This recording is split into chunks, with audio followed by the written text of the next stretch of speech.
लोकसभा चुनाव में विपक्ष की हार की हताशा से अभी तक शायद राहुल गांधी जी उभरे नहीं है। अब वो मार्केट के इन्वेस्टर्स को भी गुमराह करने की साजिश रच रहे हैं। आज भारत दुनिया की 5वीं सबसे बड़ी अर्थव्यवस्था बन गई। कहा फ्रेजाइल 5 और आज top 5 fastest growing economy in the world. पूरी दुनिया इस बात को आज स्वीकार करती है।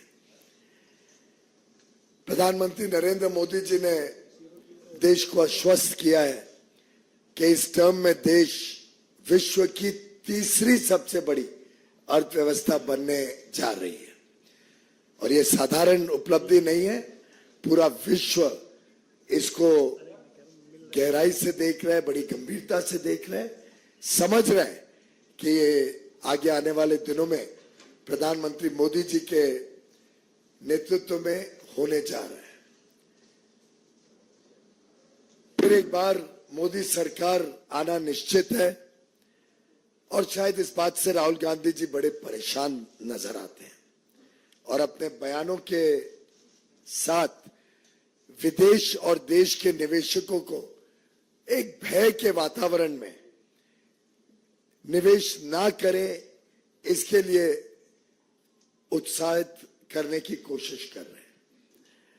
हम सब जानते हैं कि इक्विटी मार्केट अलग अलग समय पे चुनाव आ रहे हैं तो चुनाव के हिसाब से अलग अलग आंकड़े जब रिजर्व बैंक पेश करता है, अलग अलग विकास के आंकड़े जब आते हैं, उसके हिसाब से इक्विटी मार्केट में बदलाव होते रहता है। और ये दुनिया भर में इस प्रकार से इक्विटी मार्केट चलती है। कोई बड़ा इवेंट ना भी हो तो भी इक्विटी मार्केट में उतार चढ़ाव साधारणतः चलते रहते हैं। देखना यह रहता है कि लंबे अरसे में इक्विटी मार्केट में क्या हुआ है। और आप सभी भली भांति जानते हैं, देश के लोग, देश के निवेशक जानते हैं कि पिछले 10 वर्ष के सफलतापूर्वक मोदी सरकार के कार्यकाल में हमारा मार्केट कैप पहली बार $5 ट्रिलियन से अधिक हुआ है। यानी 400 लाख करोड़ रुपए से ज्यादा मार्केट कैप का कीर्तिमान प्रधानमंत्री मोदी जी के कुशल नेतृत्व में भारत ने प्राप्त किया है। और आज भारत का जो इक्विटी मार्केट है, ये पहली बार विश्व की 5 बड़ी अर्थव्यवस्थाओं की जो मार्केट कैप है उसमें से एक भारत बना है। उसमें हम ये भी जानते हैं भली भांति कि पब्लिक सेक्टर अंडरटेकिंग्स जो PSUs लिस्टेड है मार्केट में, उसका भी जो मार्केट कैप है वो लगभग 4 गुना मोदी सरकार के कार्यकाल में बढ़ा है।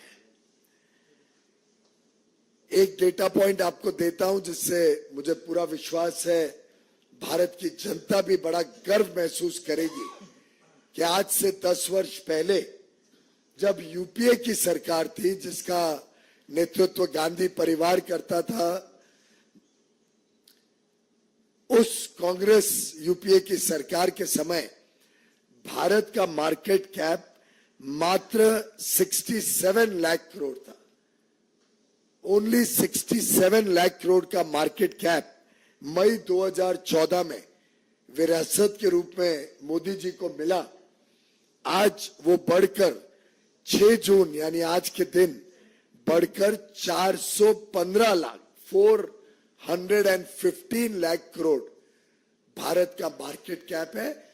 आप सब अनुमान लगा सकते हैं कि ये जो बढ़त 348 लाख करोड़ की बढ़त हुई है 10 वर्ष में, ये जो पिछले 60-65 वर्षों में कुल मार्केट कैप था उससे 5 गुना से ज्यादा बढ़त सिर्फ मोदी सरकार के समय देश ने अनुभव किया है। 67 lakh crores in May 14, increase of 348 lakh crores in 10 years, and today the market cap is 415 lakh crore. ये वास्तविकता हम सबके सामने। अब इसमें गौर करने की बात है कि इसका सबसे बड़ा लाभ किसको हुआ, और ये हम सब के लिए गर्व की बात है कि भारतीय निवेशक और उसमें भी हमारे रिटेल इन्वेस्टर्स, खुदरा निवेश जो करते हैं, उनको आज इसका सबसे बड़ा लाभ हुआ है। आज वो सिर्फ बाईस्टैंडर के रूप में मार्केट बढ़ रही है दूर से नहीं देखते, आज वो मार्केट में पार्टिसिपेट करते हैं, आज वो निवेश करके उसका लाभ सीधा लेते हैं। और उसके आंकड़े भी मैं आपके समक्ष रखता हूं। जो फॉरेनर्स की होल्डिंग यूपीए के समय होती थी, एफपीआई के माध्यम से फॉरेन पोर्टफोलियो इन्वेस्टर्स जो निवेश करते थे, और उनकी जो परसेंटेज होल्डिंग थी यूपीए के समय, वो 21% थी, और वो घटकर आज 16% हो गई। यानी फॉरेनर्स की इन्वेस्टमेंट कम हुई है और भारतीय निवेशकों की मालकियत भारत की स्टॉक मार्केट में 79% से बढ़कर आज 84% हो गई। 84% आज भारतीय निवेशक मार्केट में भारतीय मालकियत के साथ खड़े हैं।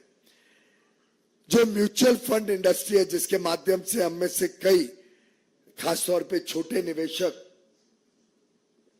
अपना पैसा मार्केट में लगाते हैं, म्यूचुअल फंड इंडस्ट्री का साइज 2014 में मात्र 10 लाख करोड़ था। आज वो बढ़कर 5 गुना से भी अधिक हो गया है।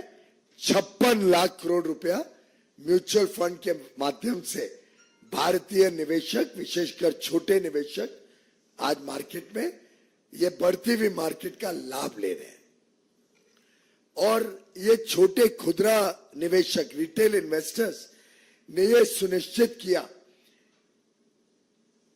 कि भारत की जो आज की मलकियत है, वो आज फॉरेन इंस्टीट्यूशनल इन्वेस्टर्स की मलकियत से भी ज्यादा हो गई है। मित्रों, आज भारत के हर पिन कोड में, देश के कोने कोने में आज इक्विटी मार्केट में इन्वेस्टर्स आ गए हैं, और उसका लाभ आज देश के कोने कोने में निवेशक ले रहे हैं। जब भारत वैल्यू क्रिएट कर रहे हैं, जब भारत की ग्रोथ स्टोरी, भारत की विकास के कारण मार्केट में वैल्यू क्रिएट हो रही है, उसका लाभ देश के कोने कोने में निवेशक ले रहे हैं। करोड़ों निवेशक आज इक्विटी मार्केट में या तो सीधा डायरेक्टली, या म्यूचुअल फंड के माध्यम से, या एम्प्लॉइज प्रोविडेंट फंड के माध्यम से, या एनपीएस पेंशन फंड्स के माध्यम से, या इंश्योरेंस प्रोडक्ट्स के माध्यम से, ये अन्य अन्य तरीकों से आज भारत के छोटे निवेशक इस बढ़ती हुई मार्केट का लाभ उठा रहे हैं। और दुनिया में आज भारत की जो मार्केट है, इक्विटी मार्केट है, इसको पूरे विश्व में आज इज्जत भी है, स्वाभिमान भी है। इसको बड़ा वेल रेगुलेटेड मार्केट माना जाता है। सेबी को कई कीर्तिमान मिले हैं विश्व में उनकी रेगुलेटरी प्रैक्टिसेस के लिए, और उसी के कारण आज हमारी मार्केट चाइना की जो वैल्यूएशन मापदंड रहते हैं, उससे भी अधिक भारत की मार्केट को मापदंड दिए जाते हैं। उन मापदंड पे भारत की मार्केट को वैल्यू दी जाती है, क्योंकि लोगों को विश्वास है भारत पर, भारत की सरकार पर, भारत के नेतृत्व प्रधानमंत्री नरेंद्र मोदी जी पर। और ये तभी हो पाया जब एक बड़ा मैच्योर्ड, समझदार और समझदारी से निवेश करने वाला छोटा खुदरा निवेशक मार्केट में बड़े पैमाने पे आए। और देखिए मजेदार बात कि गत दिनों में, 4-5 दिनों में भारत के निवेशकों ने कैसे विदेशी निवेशकों से भी ज्यादा समझदारी बरती और उसका मार्केट का लाभ लिया। आप अगर देखें तो अप्रैल और मई में जब मार्केट बढ़ रही थी तब फॉरेनर्स ने मार्केट में बेचा और भारतीय निवेशकों ने उसका लाभ लेके उसको खरीदकर ये जो बढ़त हुई है गत 2 महीनों में उसका लाभ भारतीय निवेशकों को मिला। भारत के निवेशक चाहे वो खुदरा निवेशक हो या डोमेस्टिक इंस्टीट्यूशनल इन्वेस्टर्स हो, जिसका फायदा भी सीधा भारतीय निवेशकों को मिलता है। अगर हम गत 3 दिनों की बात देखें तो जिस दिन एग्जिट पोल अनाउंस हुआ उस दिन भी फॉरेनर्स ने बेचा। जब एग्जिट पोल अनाउंस हुआ उस दिन भी जिस दिन एग्जिट पोल अनाउंस हुआ फॉरेनर्स जो पहले बेच रहे थे उन्होंने खरीदा 6,850 करोड़ रुपए का शेयर्स फॉरेनर्स ने बेची एग्जिट पोल के दिन जब मार्केट हाई थी। तो भारत के निवेशकों ने उसमें एक प्रकार से माफ करिए मैं जरा ठीक कर लूं, जिस दिन एग्जिट पोल आया फॉरेनर्स ने खरीदा महंगे दामों पर और भारत के निवेशकों ने महंगे दामों पर बेच के लाभ लिया। 6,850 करोड़ रिटेल में फॉरेनर्स ने खरीदा महंगे दामों पर और भारत के निवेशकों ने उसका लाभ लिया। अगले दिन जब रिजल्ट आए 4 तारीख को, उसके 2 दिन बाद 4 तारीख को जब मार्केट गिरी उस दिन फॉरेन इन्वेस्टर्स ने बेचा, कम दाम पर बेचा और भारत के निवेशकों ने उसको खरीदा इस विश्वास के साथ कि मोदी सरकार आ रही है, हम इसका लाभ लेंगे। तो फॉरेनर्स ने महंगा दाम खरीदा और सस्ता दाम बेचा। भारतीय निवेशकों ने महंगा दाम बेचा और सस्ता दाम खरीदा। तो एक प्रकार से भारतीय निवेशकों ने इस अंतराल में भी कमाई करी, किसी का नुकसान नहीं हुआ। और ये जो बात 30 लाख करोड़ की करते हैं राहुल गांधी जी, मुझे ध्यान आ गया कि क्यों देश की जनता का राहुल गांधी जी पर जरा भी विश्वास नहीं, क्योंकि वो ये भी नहीं समझते कि ये तो वैल्यूएशन है।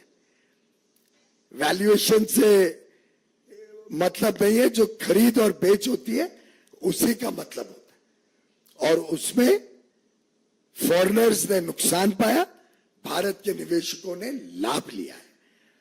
तो रिटेल इन्वेस्टर्स भारत के इस दौरान भी लाभ लिया और फिर आज के दिन मार्केट फिर एक बार जो 3-4 दिन पहले थी उस मार्केट पे फिर एक बार पहुंच गई, जब स्पष्ट हो गया कि मोदी सरकार आ रही है, मोदी जी प्रधानमंत्री बनने जा रहे हैं।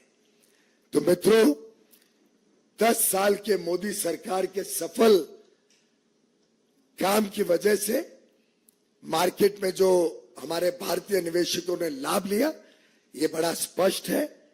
इस दौरान भी जो मार्केट में उतार चढ़ाव हुआ इसका भी लाभ भारतीय निवेशकों ने लिया।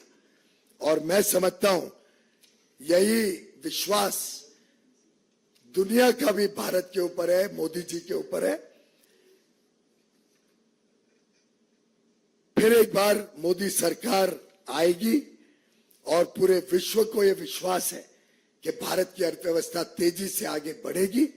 अब देखने को मिल रहा है कि अब फिर एक बार भारत की स्टॉक मार्केट भी ठीक है, इस अंतराल में भी भारतीय निवेशकों ने लाभ लिया है। और मैं समझता हूं आज बड़ा प्रश्न जो लोगों के सामने है तो ये खड़ा हो रहा है कि जो जो वादे राहुल गांधी जी ने किए थे उसका क्या होगा। आज हम देख रहे हैं कि कई जगहों पर हमारी बहनें, हमारी महिलाएं कांग्रेस के कार्यालय के बाहर खड़ी हैं, कर्नाटक, तेलंगाना, हिमाचल की सरकारों से पूछ रही हैं कि वो जो 1 लाख रुपए प्रति महिला को देने का वादा राहुल गांधी जी ने किया था, अब वो उसको पूरा करे और जहां जहां पे महिलाएं कांग्रेस से और कांग्रेस की सरकारों से अपना हक और न्याय मांग रही है, मैं उम्मीद करता हूं कि राहुल गांधी जी उसको पूरा करने का काम करेंगे, बजाय के निवेशकों को डराना और ये साजिश रचना कि भारत की उभरती हुई अर्थव्यवस्था पर अनाप शनाप प्रश्न चिन्ह उठाकर लोगों को गुमराह करना। बहुत बहुत धन्यवाद।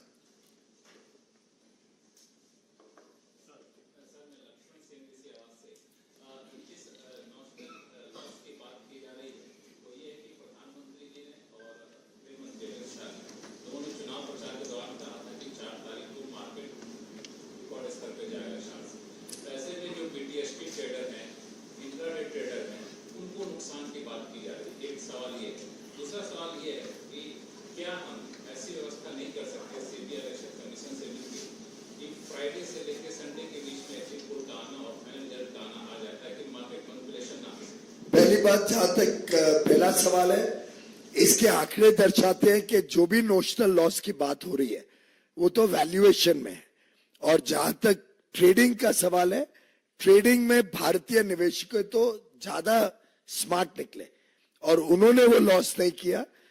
लॉन्ग टर्म इन्वेस्टर्स रहते हैं और लॉन्ग टर्म इन्वेस्टर्स बड़ी समझदारी से अपना काम करते हैं। हर एक पार्टी दावा करती है कि हम जीतने वाली हैं, हमने भी दावा किया और हम उसमें खरे उतरे और हमारी सरकार आने जा रही है। तो माननीय प्रधानमंत्री या गृह मंत्री जी ने जो दावा किया था, वो ये दावा किया था कि हमारी सरकार आने जा रही है और आई है, और उसके हिसाब से हम खरे उतरे। राहुल गांधी जी भी दावा करते थे, उन्होंने भी उस दिन कहा कि उनकी 295 सीटें आने वाली हैं। तो दावा दोनों पक्षों से हुआ था, और मैं समझता हूं कि राहुल गांधी जी ने चिंता करनी चाहिए कि जब आंकड़े आ रहे थे और उनको ज्यादा सीटें थोड़ी मिली अनुमान से, तो अगर मार्केट गिरी तो ये दर्शाती है कि दुनिया और देश के निवेशकों का कितना डर था कि राहुल गांधी जी की वोटें बढ़ रही है या सीटें बढ़ रही हैं। उसका भय दर्शाता है कि उनकी सरकार आने से लोगों में कितना विश्वास है कि तकलीफ आएगी।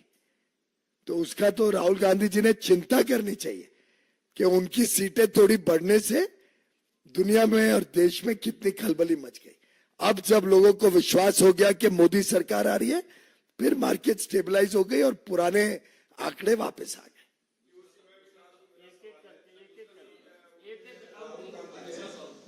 राहुल गांधी ने ये कहा है कि ये सबसे बड़ा अब तक का स्कैम है और उन्होंने जेपीसी की मांग करता है। वो तो कई सारी बातें उन्होंने कई बार कही हैं जो बेबुनियाद रहती है, और मैंने अभी आंकड़ों के साथ आपको बताया कि ना तो कोई उस प्रकार का लॉस है, और स्टॉक मार्केट इंट्रिंसिकली उसका स्वरूप ही ऐसा है कि उसमें उतार चढ़ाव स्वाभाविक रूप से होता है, और इस उतार चढ़ाव का लाभ भी खुदरा व्यापारी में खुदरा निवेश में भारतीय निवेशकों को ही हुआ है। तो बेबुनियाद है, उसमें तो कोई मतलब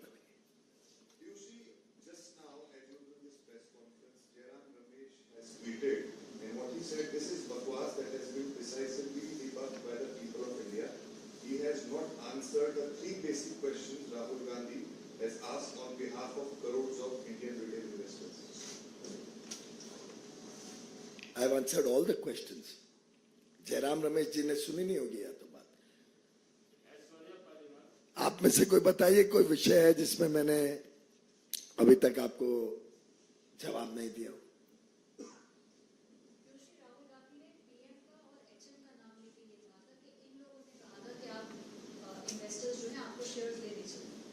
उन्होंने ये दावा लिया था कि भारतीय जनता पार्टी की सरकार, एनडीए की सरकार फिर एक बार आ रही है, और हमारा आत्मविश्वास है कि हमारी सरकार ने जो 10 वर्षों में, अभी अभी मैंने आंकड़ों के साथ बताया कि 67 लाख करोड़ से बढ़कर आज मार्केट कैप 415 लाख करोड़ हो गई है। तो निवेशकों ने लाभ लिया ही है हमारे काम का, तो स्वाभाविक है कि अगर हमारी सरकार तीसरी टर्म में आएगी, भारत आज विश्व की सबसे तेज गति से बढ़ने वाली बड़ी अर्थव्यवस्था है, आगे भी रहेगी। हमने ये दावा दिया है और बड़े कॉन्फिडेंस से हम कह रहे हैं कि हम विश्व की तीसरी सबसे बड़ी अर्थव्यवस्था बनेंगे। तो स्वाभाविक है कि निवेशक उसका लाभ लेंगे।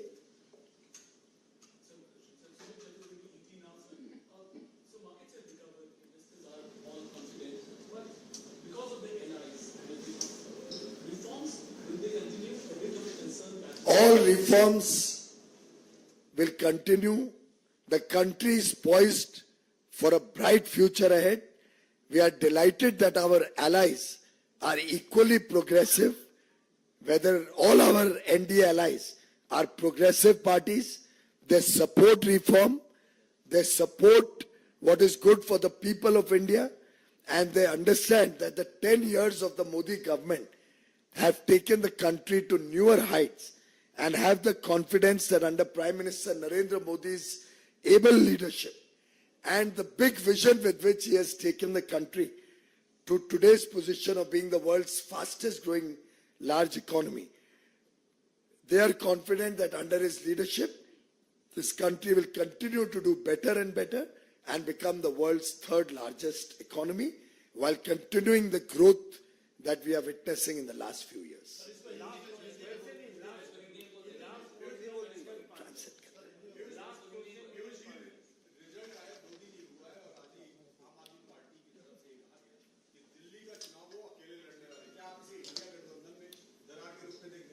आज का विषय वो नहीं है, लेकिन हमने बहुत पहले से रखा है, अपना स्पष्ट मत रखा है कि इंडिया अलायंस एक मात्र सीट एडजस्टमेंट बन के रह गए। आप देखते हैं कि दिल्ली में एक दूसरे के खिलाफ लड़ते हैं, पर एक दूसरे के साथ लड़ते हैं, पंजाब में एक दूसरे के खिलाफ लड़ते हैं आम आदमी कांग्रेस, वैसे ही कांग्रेस और लेफ्ट पार्टीज केरल में एक दूसरे के खिलाफ लड़ते हैं और फिर एक मित्रता और दोस्ती का ढोंग दिखाते हैं लोगों के सामने। तो ये एक एडजस्टमेंट सीट एडजस्टमेंट रह गया और भ्रष्टाचारियों का समूह एक दूसरे को बचाने के लिए उभर के आया।